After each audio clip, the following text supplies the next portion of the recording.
स्वागत है आप सभी का प्रिंसी की पाठशाला में। तो आज हम लोग करने वाले हैं सीटेट ईवीएस के प्रीवियस ईयर क्वेश्चंस, जिसकी क्लास नंबर 1 रहने वाली है और आपको 100% एग्जाम में क्वेश्चंस मिलेगा सीटेट की इन क्लासेस से। ठीक है, बिना देरी किए बढ़ते हैं आगे पहले क्वेश्चन की तरफ। तो पहला क्वेश्चन है हमारा एनसीईआरटी के पर्यावरण अध्ययन की 5वीं कक्षा की पाठ्य पुस्तक में पाठ 13 गौरव जानी के अद्भुत यात्रा का वर्णन करती है। यह पाठ निम्नलिखित में से कौन से थीम का हिस्सा है। आपको बता दें कि ईवीएस में 6 थीम होती हैं। धीरे धीरे हम पढ़ेंगे 6 थीम और उनकी सब थीम्स के बारे में क्वेश्चंस के माध्यम से ही। ठीक है, तो पाठ 13 नंबर जो है गौरव जानी का है, तो वो यात्रा का वर्णन कर रहा है। ठीक है, गौरव जानी दृष्टिबाधित तैराक थे जिन्होंने कठिनाइयों को पार करके अनेक राष्ट्रीय और अंतर्राष्ट्रीय पुरस्कार जीते थे। ठीक है, आवास ऑप्शन नंबर 1 है आवास, दूसरा है आपसी संबंध, तीसरा है काम और खेल, चौथा है हमारा परिवार और मित्र। तो बताएंगे कौन से थीम का वर्णन करता है।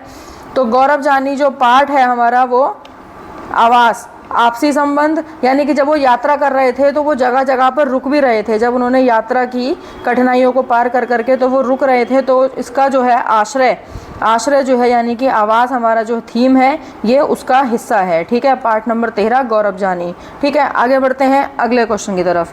नेक्स्ट है हमारा निम्नलिखित में से कौन सा समूह केवल तत्वों से बना है। बताएंगे कौन सा समूह केवल तत्वों से बना है। समूह का तत्व मिलकर बनाते हैं हमारा जीवन भीतर। आप देख सकते हैं फोटोज़ बहुत अच्छे लगाए हैं मैंने। पहला ऑप्शन है ब्रॉन्ज कॉपर एल्यूमिनियम, दूसरा ऑप्शन है हमारा स्टील आयरन जिंक, तीसरा ऑप्शन है टीन लिथियम सोडियम, चौथा ऑप्शन है हमारा सोडियम ब्रास पोटेशियम।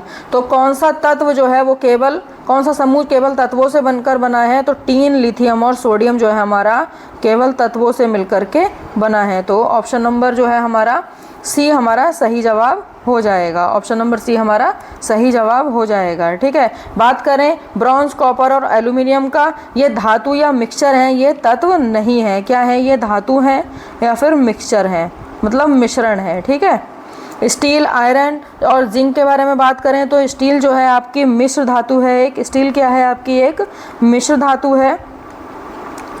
ठीक है, जिंक जो है आपका एक तत्व है और ये जो है असंगत हो जाता है, यानी कि ये जो आप देख सकते हैं कि केवल तत्व पूछे हैं, यहाँ मिश्र धातु और यहाँ तत्व आ रहा है, तो ये भी गड़बड़ हो जा रहा है। सोडियम के बारे में बात करें, सोडियम क्या है हमारा एक तत्व है। सोडियम क्या है हमारा एक तत्व है। ब्रास जो है वो हमारी पीतल एक मिश्र धातु है। पीतल क्या है हमारी एक मिश्र धातु है। ठीक है, इसलिए ये भी जो ग्रुप है ये अमान्य हो जाता है। तो ऑप्शन नंबर 3 हमारा सही जवाब हो जाएगा। ठीक है, उम्मीद है आपको क्वेश्चन पसंद आ रहे होंगे। आपको क्वेश्चंस ऐसे मिलेंगे जो आपको डायरेक्ट एग्जाम में रखे हुए मिलेंगे, इससे बाहर ईवीएस में नहीं आते हैं। ठीक है, ऐसे ही क्वेश्चन आपके ईवीएस में आते हैं। आप देखेंगे आगे बहुत अच्छे क्वेश्चंस हैं।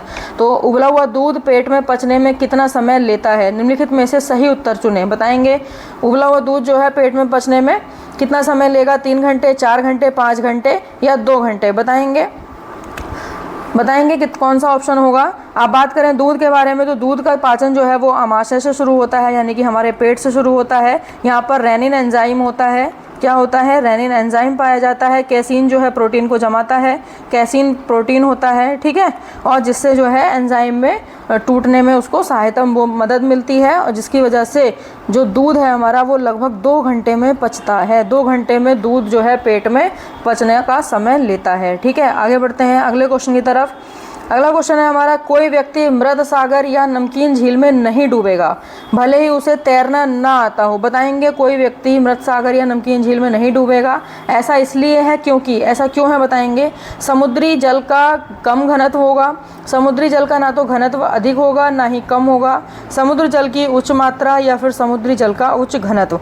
तो समुद्री जल का उच्च घनत्व के कारण जो है हाई डेंसिटी के कारण, उच्च घनत्व यानी कि हाई डेंसिटी के कारण जो है आपका कोई भी व्यक्ति मृत सागर या फिर नमकीन झील में नहीं डूबेगा, चाहे उसे तैरना आता हो या ना आता हो। ठीक है, ये सामान्य जो आपका साधारण जो जल होता है समुद्र में या सागर में, उसकी अपेक्षा जो है अधिक सघन होता है, अधिक घना होता है, अधिक घनत्व वाला होता है, इसलिए कोई भी व्यक्ति मृत सागर में नहीं डूबेगा। ठीक है, आगे बढ़ते हैं। और ये जो है आर्किमिडीज का सिद्धांत है। ये सिद्धांत किसने दिया था, इस घटना को क्या कहते हैं, आर्किमिडीज का सिद्धांत। आर्किमिडीज का सिद्धांत। ठीक है, आगे बढ़ते हैं अगले क्वेश्चन की तरफ। नेक्स्ट है, अब देखिए हाथी से क्वेश्चन है, हाथी, मधुमक्खी, इन सब के बारे में सीटेट क्वेश्चन जरूर पूछता है, तो इनको हमें पढ़ना ही पड़ेगा। आवाज़ से रिलेटेड क्वेश्चन पूछता है, ये सब थीम सब कुछ पूछता है, ठीक है। तो पहला अभिकथन है हमारा, हाथियों के झुंड में केवल हथनियाँ और बच्चे ही रहते हैं। क्या ये बात सही है? अब उसका कारण देख लेते हैं। हाथी 14-15 साल बाद झुंड छोड़ देते हैं और अकेले रहते हैं। तो बताएंगे क्या सही है क्या गलत है। पहला ऑप्शन है, दोनों अभिकथन तथा कारण सही हैं किंतु कारण अभिकथन की सही व्याख्या नहीं करता है। इसका तो आंसर भी दिया ही गया है, ये गलत है। दूसरा है, अभिकथन सही है किंतु कारण गलत है। जी नहीं। अभिकथन गलत है किंतु कारण सही है। जी नहीं। दोनों अभिकथन तथा कारण सही हैं और अभिकथन की सही व्याख्या जो है कारण करता है। कैसे दोनों कथन सही हैं? कि हाथियों के झुंड में केवल हथनियाँ और बच्चे ही रहते हैं, ये सही बात है बिल्कुल। हाथी जब 14-15 साल का होता है तो वो झुंड को छोड़ देता है और अकेले रहता है, ठीक है। नर हाथी जो है, यानी कि जाहिर सी बात है, जब हथनियाँ और बच्चे हैं तो नर हाथी जो है 14-15 वर्ष के बाद अपने झुंड को अकेला छोड़ देता है। वो अकेला घूमना पसंद करते हैं। 14-15 साल तक हाथी जो है किशोर अवस्था में आ जाते हैं, इसीलिए अभिकथन का कारण जो है अभिकथन का सही व्याख्या करता है, ठीक है। आगे बढ़ते हैं। अगला क्वेश्चन है हमारा, बच्चा विभिन्न कुशल कार्यों जैसे खेती और दैनिक जीवन में उनकी विरासत बुजुर्गों से का वर्णन करता है। यह बताएंगे कथन किससे संबंधित है। बच्चा जो है विभिन्न कुशल कार्यों से, जैसे कि खेती हो गई, दैनिक जीवन में उनकी विरासत का वर्णन करता है बुजुर्गों से सीखकर। तो ये क्या है? सीखने के प्रतिफल हैं, सीखने के सूचक हैं, सीखने के उद्देश्य हैं, या फिर दक्षता कथन है। तो ये सीखने के प्रतिफल हैं। बच्चा दादी नानी बुजुर्गों से जो सीखता है उसी का वो वर्णन करता है, तो ये सीखने के प्रतिफल हैं। सीखने का सूचक क्या होता है? इंडिकेटर क्या होता है? कि बच्चा जो है सीधे रिजल्ट की तरफ भागता है, परिणाम प्राप्त करने की दिशा में जो है वो इंगित रहता है, रिजल्ट की तरफ, ठीक है। सीखने का उद्देश्य क्या रहता है? बच्चे का ध्यान इस बात पे होता है कि बच्चे को सीखना क्या है, शिक्षक क्या सिखाना चाहता है, और पाठ में जो है शिक्षक को क्या, बच्चे को क्या पता होना चाहिए, तो ये उद्देश्य के अंतर्गत आता है। दक्षता कथन क्या होता है? उन स्किल्स को जो है ये डिफाइन करता है, उन क्षमताओं को डिफाइन करता है जिससे कि बच्चा जो है किसी स्पेशल क्षेत्र में जो है अच्छा करे, ठीक है। आगे बढ़ते हैं अगले क्वेश्चन की तरफ। नेक्स्ट है हमारा, बंगाल की खाड़ी पर समुद्र तट वाला राज्य केंद्र शासित प्रदेश निम्नलिखित में से कौन सा है? बताएंगे। इधर बंगाल की खाड़ी है, आप मैप में देख सकते हैं। इधर जो है पश्चिम की तरफ जो है अरब सागर है और पूर्व में भारत के बंगाल की खाड़ी है। तो बंगाल की खाड़ी में ये इससे लगे हुए जो राज्य हैं तो केंद्र शासित प्रदेश हैं, तो बताएंगे कौन सा है? आंध्र प्रदेश है, कर्नाटक है, केरल है, या फिर तेलंगाना है। तो बताएंगे कौन सा है? सही आंसर हो जाएगा हमारा आंध्र प्रदेश। क्या हो जाएगा? आंध्र प्रदेश। आंध्र प्रदेश जो है वो बंगाल की खाड़ी से लगने वाला जो है, बाकी कर्नाटक, केरल, तेलंगाना जो है इधर आ जाएंगे। कर्नाटक, केरल, तेलंगाना हमारे इधर आ जाएंगे। तो ये अरब सागर से लगने वाले हैं। बात करें बंगाल की खाड़ी की, जो ये सीमा है ये लगभग 972 किलोमीटर है, भारत से लगी हुई है। 972 किलोमीटर है, जिसमें कि 2 बंदरगाह आते हैं हमारा। विशाखापट्टनम का बंदरगाह है, एक विशाखापट्टनम बंदरगाह है और काकीनाडा बंदरगाह है, ठीक है। विशाखापट्टनम और काकीनाडा जो हैं ये 2 बंदरगाह भी आते हैं इसके अंतर्गत, ठीक है।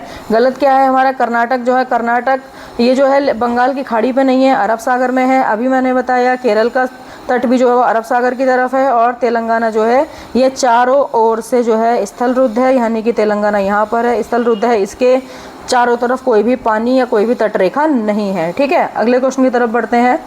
नेक्स्ट है हमारा, निम्नलिखित कथनों को पढ़िए और सही विकल्प चुनिए। सही विकल्प चुनेंगे कथन पढ़ करके। जैव मात्रा एवं जीवाश्म ईंधन दोनों ऊर्जा के परंपरागत स्रोत हैं। बताएंगे जैव मात्रा और जीवाश्म ईंधन जो हैं ऊर्जा के परंपरागत स्रोत हैं। इसका कारण क्या है? बताएंगे। पारंपरिक स्रोत वे होते हैं जिनका स्वभाव नवीकरणीय होता है। तो क्या आंसर हो जाएगा हमारा? कौन सा सही है कौन सा गलत है? दोनों ए और आर गलत हैं। ए सही है, आर गलत है, ए गलत है और आर सही है, या फिर दोनों सही है? बताएंगे क्या है? ए सही है और आर गलत है। यानी कि जो कथन ए है हमारा, जैव मात्रा और जीवाश्म ईंधन दोनों परंपरागत स्रोत हैं, बिल्कुल सही बात है, लेकिन कारण जो है इसका आर गलत है। पारंपरिक स्रोत वे हैं जिनका स्वभाव नवीकरणीय होता है, ये गलत है, ठीक है। ये कथन गलत है आपका, तो ऑप्शन नंबर बी हमारा सही जवाब हो जाएगा। आगे बढ़ते हैं अगले क्वेश्चन की तरफ। नेक्स्ट क्वेश्चन है ठंड। कथन ए है, ठंड के मौसम में छिपकलियां लंबी और गहरी निद्रा में चली जाती हैं। आप देखिए छिपकली के बारे में भी पूछा हुआ है सीटेट में, तो ये सब जो है पूछता है, ठीक है। आगे बढ़ते हैं। दूसरा कथन है हमारा, कुछ ऋतुओं में कुछ जानवर लंबी गहरी निद्रा में चले जाते हैं। बताएंगे क्या सही है क्या गलत है? दोनों ए और बी सही हैं परंतु बी ए की सही व्याख्या नहीं करता है, बताएंगे। ए सही है परंतु बी गलत है, ए गलत है परंतु बी सही है, या फिर दोनों ए और बी सही हैं और बी ए की सही व्याख्या करता है। तो दोनों जो हैं आपके सही कथन है कि ठंड के मौसम में छिपकलियां जो हैं लंबी और गहरी निद्रा में चली जाती हैं, बिल्कुल सही बात है।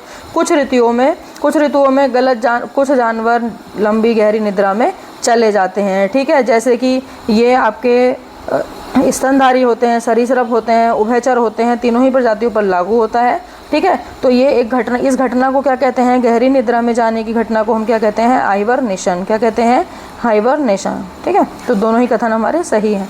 अगले क्वेश्चन की तरफ बढ़ते हैं। नेक्स्ट क्वेश्चन है, एनसीईआरटी की पर्यावरण अध्ययन की पाठ्य पुस्तक के अध्याय 4 खाएं आम 12 महीने, खाएं आम 12 महीने में आम पापड़ बनाने को कहा है ताकि ना सिर्फ प्रक्रिया और तकनीक को बच्चे समझें बल्कि पकाने और संरक्षण के कौशल को भी सराहें। बच्चे जो हैं आम खाएं आम 12 महीने का एक चैप्टर है एनसीईआरटी की किताब का, अध्याय नंबर 4 है, ठीक है। उसमें कहा गया है आम पापड़ बनाने की विधि जो है बच्चे सीखें, प्रक्रिया और टेक्निक न सीखें बल्कि बनाए भी उसे और उसका कंजर्वेशन भी करें, संरक्षण भी करें, है ना। ऐसा तो नहीं है कि एक दिन में बनाया और एक दिन में ख़त्म हो गया, नहीं, उसको हम रख करके खा सकते हैं। तो राष्ट्रीय पाठ्यचर्या की रूपरेखा एनसीएफ 2005 के अकॉर्डिंग, एनसीएफ 2005 के अनुसार इस पाठ के माध्यम से ईवीएस पढ़ाने का कौन सा सामान्य उद्देश्य जो है प्राप्त हो रहा है, बताएंगे। आम पापड़ किस प्रकार से बनाया जाता है, इसकी समझ विकसित करना हो सकता है। किसी वस्तु को बनाने में कितनी श्रम की जरूरत होती है उसकी व्याख्या करना, श्रम की तो कोई बात नहीं हुई है। अगला ऑप्शन है प्राकृतिक परिवेश से किस प्रकार के विभिन्न वस्तुएं बनाई जा सकती हैं उसकी चर्चा करना, प्राकृतिक परिवेश की कोई बात नहीं हुई है, आम की बात हुई है सीधे सीधे।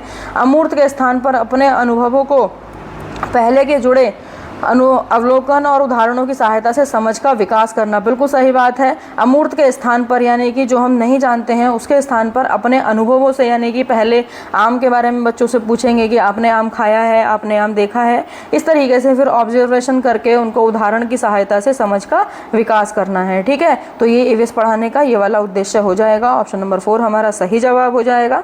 अगले क्वेश्चन की तरफ बढ़ते हैं। अगला क्वेश्चन है हमारा, देखिए बकरियों के बारे में। ये ईवीएस जो है मोस्ट इंपॉर्टेंट टॉपिक है जिसमें से फैक्चुअल क्वेश्चन पूछता है और सीधे सीधे आपसे क्वेश्चन पूछता है, ठीक है।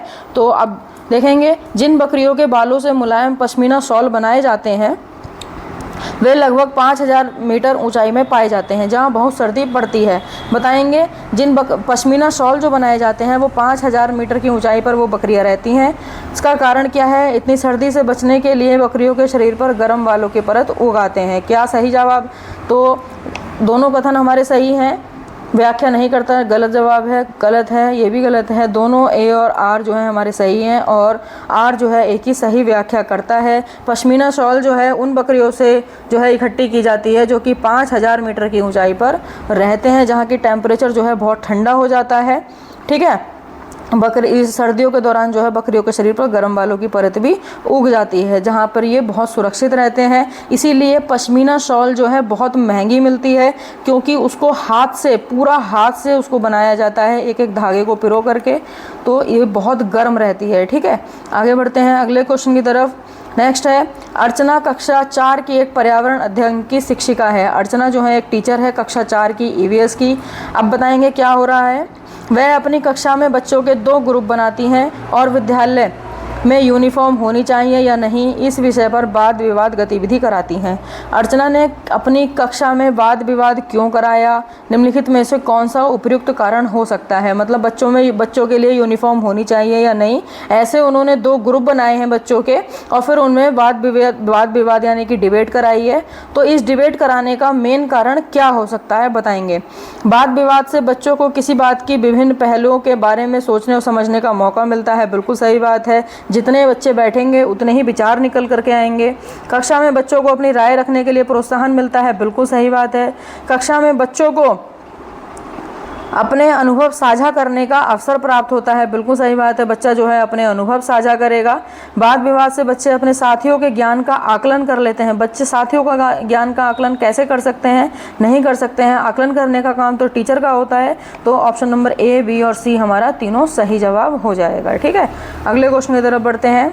अगला क्वेश्चन है हमारा, निम्नलिखित प्रश्न में अभिकथन और कारण को आगे रखा गया है, बताएंगे कौन सा सही है, आगे क्या है। ठीक है, अभिकथन है हमारा पर्यावरण अध्ययन की पाठ्यचर्या थीम पर आधारित है। पर्यावरण की जो पाठ्यचर्या है यानी कि करिकुलम है वो थीम पर आधारित है और प्रत्येक थीम जो है अंतर संबंधित है। बिल्कुल सही बात है, 6 थीम पर आधारित है और प्रत्येक थीम जो है वो अंतर संबंधित है। ठीक है, जैसे कि थीम हमारी एक तो फूड है, वाटर है, travel, food, water, travel, work and play तो सब थीम है। ठीक है, फूड, वाटर, ट्रैवल, इस तरीके से हमारी 6 थीम है। आगे बढ़ते हैं। अगला कारण है इसका पर्यावरण अध्ययन के पाठ्यचर्या को थीम आधारित रखने का मुख्य कारण है कि हर व्यक्ति इससे हर थीम की गहरी समझ बनती है और हर थीम की शुरुआत सवालों से होती है। बताएंगे क्या सही जवाब है। अभिकथन और कारण सही है लेकिन कारण अभिकथन की व्याख्या गलत है। जी नहीं, अभिकथन सत्य है लेकिन कारण गलत है, ऐसा भी नहीं है। बिल्कुल सही बात है, दोनों अभिकथन असत्य है, असत्य तो कुछ भी नहीं है, दोनों ही सही बात हैं बिल्कुल। ठीक है, पर्यावरण की जो पाठ्यचर्या है वो एक दूसरे से संबंधित हैं, थीम और सब थीम। ठीक है, आगे बढ़ते हैं।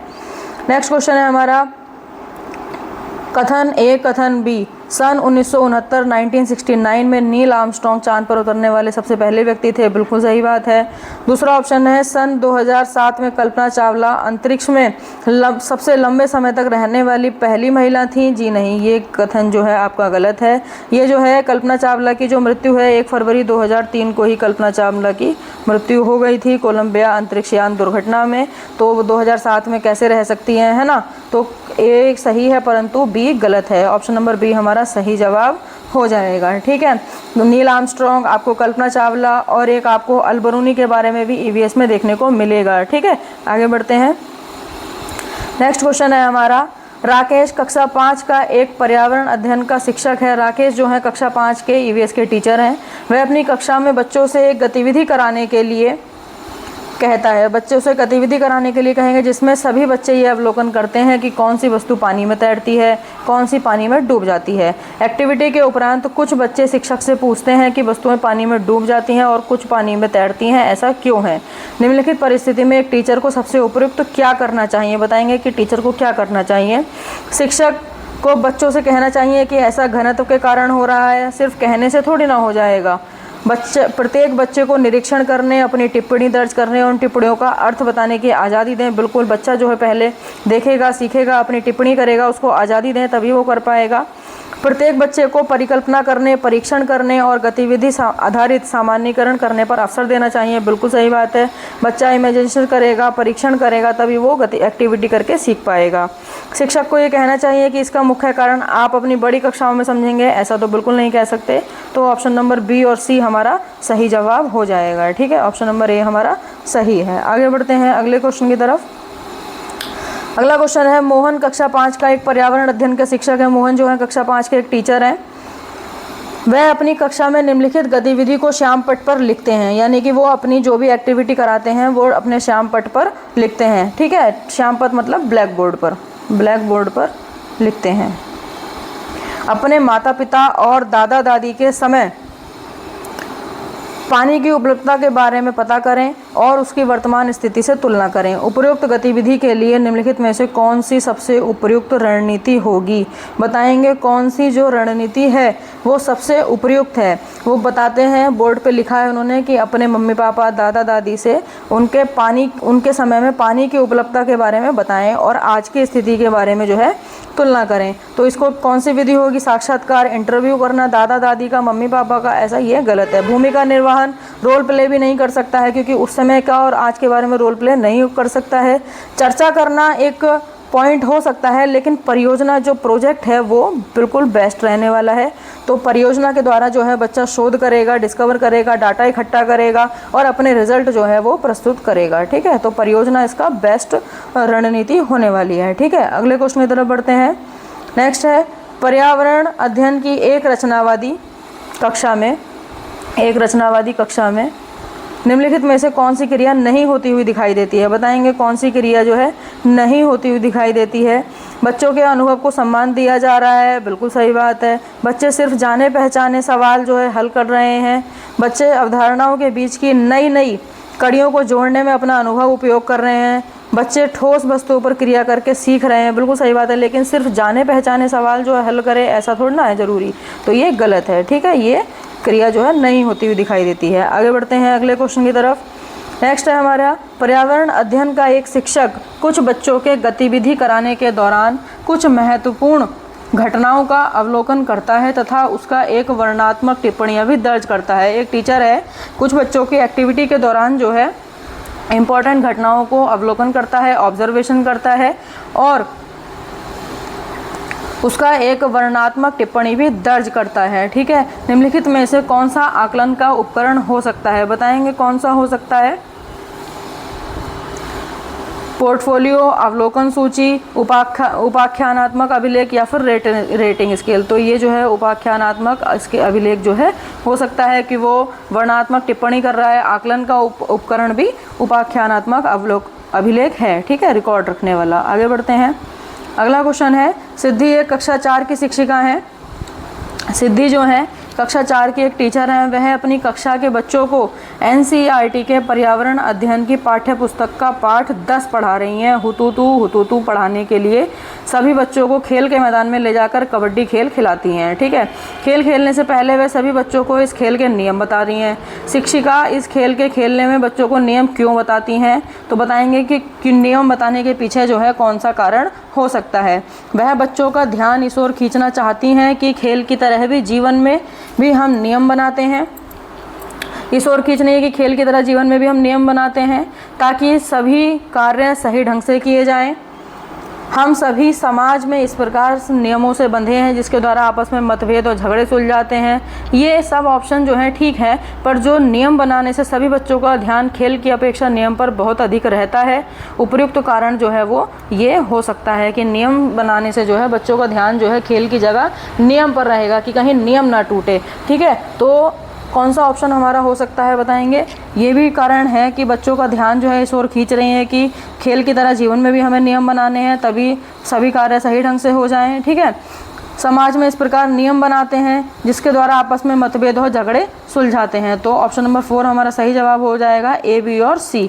नियम बनाने के लिए बच्चों का ध्यान जो है नियम पर ज़्यादा रहेगा तो वो गलत हो जाएगा। ठीक है, बच्चों का ध्यान नियम पर नहीं रखना है, बच्चों का ध्यान खेल पर रखना है।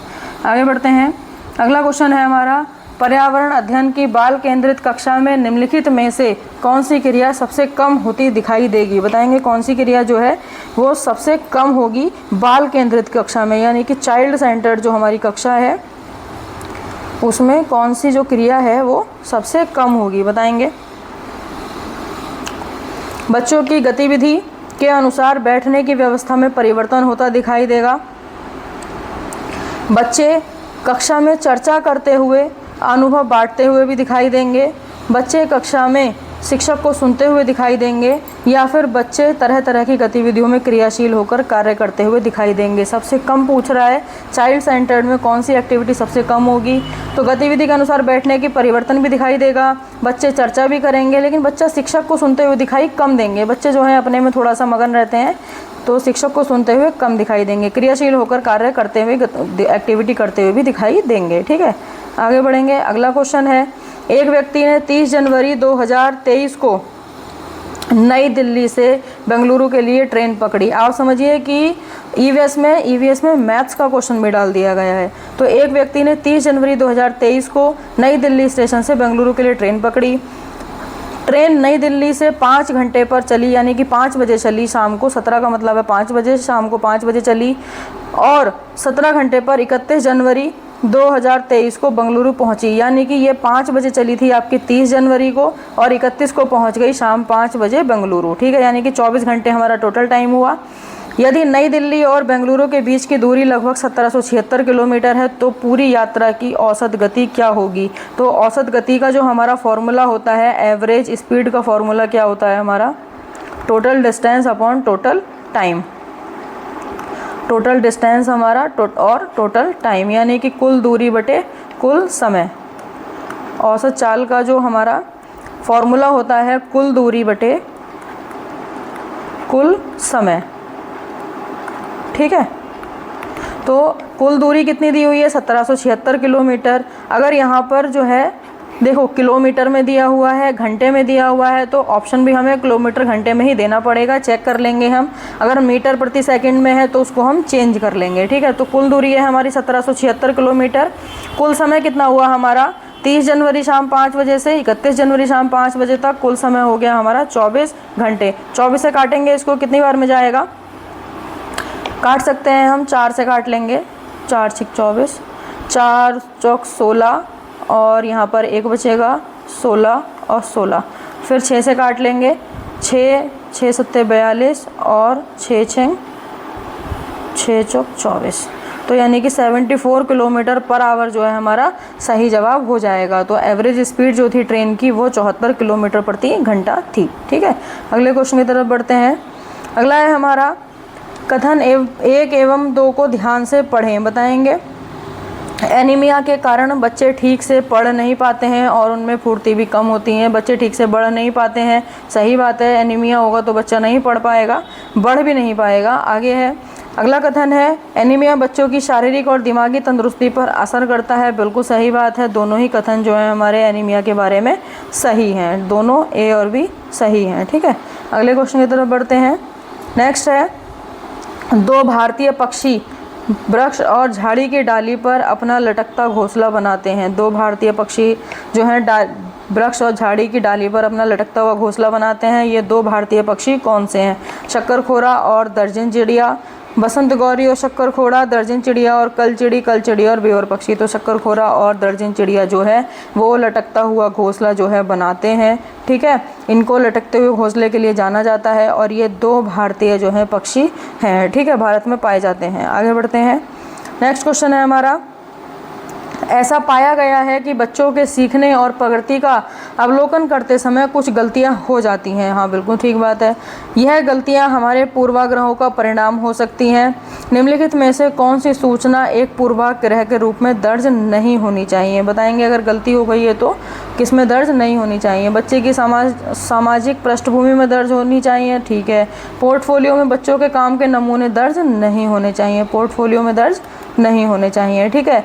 बच्चों की योग्यता कार्य के निष्पादन के संबंध में पहले के अनुभव बिल्कुल ठीक है।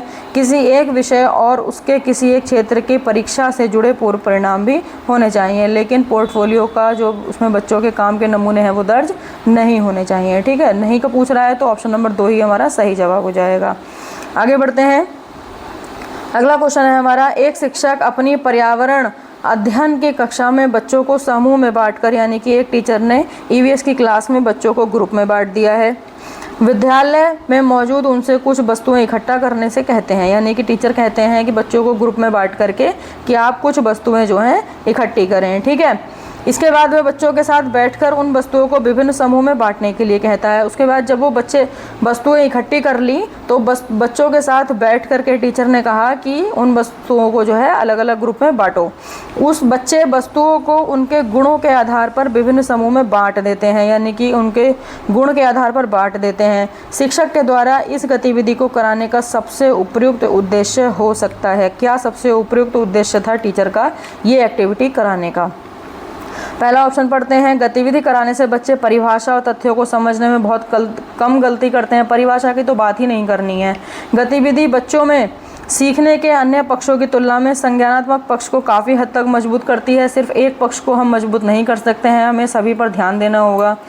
थर्ड ऑप्शन है हमारा गतिविधि बच्चों के सभी अवधारणाओं की समझ विकसित करती है। सभी अवधारणाओं की समझ विकसित करती है। देखते हैं आगे। अगला ऑप्शन देखते हैं एक बार। प्राथमिक स्तर पर बच्चे एक दूसरे के साथ अंतःक्रिया करते हुए बेहतर तरीके से सीख पाते हैं। ये ऑप्शन बिल्कुल बेस्ट रहने वाला है। ऑप्शन नंबर हमारा 4 सही आंसर है। बच्चे जो हैं जब ग्रुप में बांटेंगे तो एक दूसरे के साथ इंटरेक्शन करते हुए बेहतर तरीके से सीखेंगे। तो ऑप्शन नंबर 4 हमारा सही जवाब हो गया, ठीक है। अगले क्वेश्चन की तरफ बढ़ते हैं। नेक्स्ट है हमारा निम्नलिखित में से सही मिलान चुनिए। सही मिलान बताएंगे। यहाँ पर कुछ राज्य और उनके नृत्य दिए हुए हैं, लोक नृत्य और राज्य दिए हुए हैं, फोक डांस और स्टेट के बारे में बताया गया है। मिलान करेंगे। बिहू असम में होता है, बिल्कुल बिहू जो है असम का लोक नृत्य है, त्यौहार है। तमिलनाडु में लावणी नहीं, लावणी जो है आपका महाराष्ट्र में होता है। लावणी कहाँ होता है? महाराष्ट्र में होता है। भरतनाट्यम ओडिशा नहीं, भरतनाट्यम ओडिशा में नहीं होता है। भरतनाट्यम आपका तमिलनाडु में होता है, ये तमिलनाडु में होता है? भरतनाट्यम तमिलनाडु में होता है। कथक जो है आपका उत्तर भारत में होता है, उत्तर प्रदेश में होता है कथक। ठीक है, अगले क्वेश्चन की तरफ बढ़ते हैं। अगला है हमारा, नेक्स्ट क्वेश्चन है हमारा, गाय के आगे के दांत छोटे तथा पीछे के दांत चपटे और बड़े होते हैं। बताएंगे, आगे के दांत जो हैं छोटे होते हैं गाय के, और पीछे के दांत चपटे होते हैं, बड़े होते हैं, ऐसा क्यों होता है? बताएंगे किस लिए होता है? घास चबाने और घास काटने के लिए, क्रमशः घास काटने तथा घास को कुतरने के लिए, क्रमशः घास कुतरने घास को काटने के लिए, क्रमशः घास काटने और घास चबाने के लिए। ये बिल्कुल सही जवाब हो जाएगा। पहले घास काटी जाएगी आगे के दांत से, छोटे छोटे दांत से, उसके बाद घास चबाने के लिए दांत चपटे और बड़े दांतों का प्रयोग जो है गाय करती है। ठीक है, आगे बढ़ते हैं। अगला क्वेश्चन है हमारा, क्या कारण है कि पर्यावरण अध्ययन की पाठ्य पुस्तकों में किस्से और कहानियों को महत्वपूर्ण स्थान दिया गया है? बताएंगे क्या कारण है?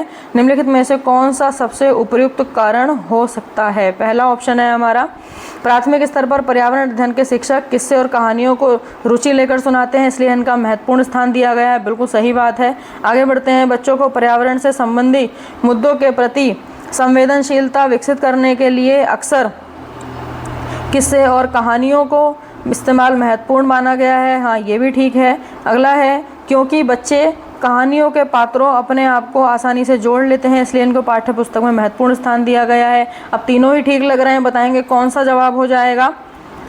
बताएंगे तो बी वाला बिल्कुल ठीक है। कहानी और किस्सों का इस्तेमाल महत्वपूर्ण माना गया है समाज संबंधी जो मुद्दे हैं संवेदनशीलता विकसित करने के लिए। अगला है, पात्रों को आपको आसानी से जोड़ लेते हैं, बच्चे जो हैं अपने आप को आसानी से पात्रों में फिट कर लेते हैं, इसलिए महत्वपूर्ण। लेकिन रुचि लेकर सुनाते हैं इसलिए महत्वपूर्ण स्थान नहीं है कि सिर्फ रुचि लेकर सुनाने से महत्वपूर्ण स्थान थोड़ा ना बन जाएगा। तो बी और सी हमारा सही जवाब है। ठीक, वो भी लग रहा है, लेकिन सिर्फ रुचि लेकर के सुनाएंगे इसलिए नहीं बनेगा। ठीक है, आगे बढ़ते हैं। अगला क्वेश्चन है, आज अब भारत में 10 AM का समय है, आज ही में लगभग मध्याह्न है। बताएंगे, अगर भारत में सुबह के 10 बज रहे हैं तो किस देश में जो है आपका दोपहर हो रहा होगा इस समय? बताएंगे दोपहर का समय किस देश में हो रहा होगा? कराची में, जापान में, सिंगापुर में या फिर लंदन में? बताएंगे, सिंगापुर में जो मानक समय है वो UTC+8 है, यानी कि सिंगापुर में 8 घंटे जो है आगे चलेगा समय। ठीक है, और पाकिस्तान में जो कराची में है वो 5 घंटे समय चलेगा आगे, है ना। आगे बताएंगे जापान में, बताएंगे जापान में 9 घंटे समय आगे चलेगा। लंदन में जो है आपका 0, यानी कि लंदन जो है ग्रीनविच मीन टाइम से है, तो उसमें उसका जो है 0 का टाइम है। तो बताएंगे 10 बजे हैं तो लगभग 12 बजे दोपहर में लगभग कहाँ होगी? तो सिंगापुर में जो है आपकी दोपहर हो रही होगी। तो ये था हमारा 30 क्वेश्चन का CTET की आपकी जो है EVS का प्रैक्टिस सेट। क्लास कैसी लगी आप बताएंगे, और मेरी गारंटी है कि आपको इस क्लास से मोस्ट इम्पॉर्टेंट क्वेश्चंस देखने को ज़रूर मिलेंगे। बहुत बहुत इम्पॉर्टेंट क्वेश्चंस हैं, CTET आपका बिल्कुल क्लियर हो जाएगा। कैसी लगी आपको वीडियो बताएंगे, नेक्स्ट सेक्शन में मिलेंगे अगली वीडियो के साथ, नेक्स्ट प्रैक्टिस सेट के साथ। तब तक के लिए बाय बाय, थैंक यू।